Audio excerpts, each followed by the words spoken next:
ไอ้น้องกนิษานับปี4ออกงานมันนี่คือว่าหนาใหญ่มีจนสารนี่มาแต่เวอร์ ไปกวนมากกวนไปพุ่น คือมันกวนมากมันโอ้มันกวนมาก บ่ อะไร เอาดินบล็อกเหรียญในบอล แล้วก็ดอกเช้าเนี่ย บอล นี่เจ้าภาพใหญ่ใจดีต้น เอาดินบล็อกผมมาใส่บ่คำแม่ โอ้ยเท่ดีกัน เออ นั่งสีเสียตีกล้องนึง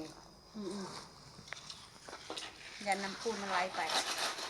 เจ้ามั่งแบบตอนนั้นแล้วมาใส่ บอลมีอยู่ใหม่แล้วในใหม่8ตัวกายเอามาใส่บ่ แล้วร้อยมันใส่แบบตอนนั้นก่อน นี่กวนตัวนี้ไปอ่ะตัวนี้มันสูง พวกสอบบ่ แปด แตกสอบ มันนาอยู่ น่าจะ น้าจะต้น มันแล้วจ้ะเนี่ยเอาแบบตอนนั้นนาดิ มันถือ10คุณถูกป่ะ ก็ นี่ให้เราคิด เอาตัวได้ประเด็น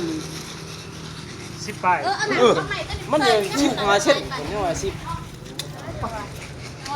นี่เศร้าเอามือเอานี่เศร้านี่อยู่ใน17โอ้ โอ้ยอันนี้พกซื้อพี่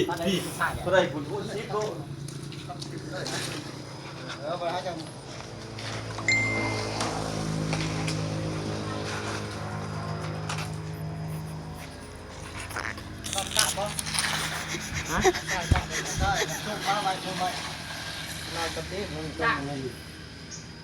ชี้สอบตะก้องจะใส่ แล้วกล้องตัวมันยังไงสีดอกก็เอาจุดไปสิ 4ปุ่นเลย เอาไว้นอกกล้องนึงเนาะ กองเดียว มาไว้ สัก332 30 ครับจักรอบ 6 7แล้ว เอาหกล้อ ต้องยันเรือยังบ่เป็น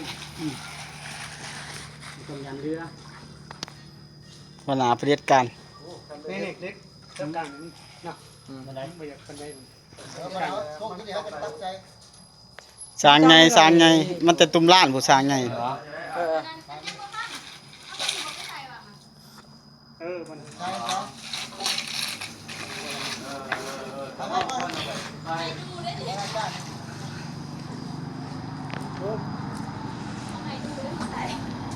ดูก็ได้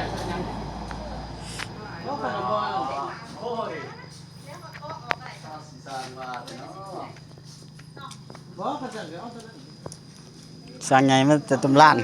โอ้ให้น้อยมันแรกจะแก้ออกเลย ดูก็ไป มาเถอะ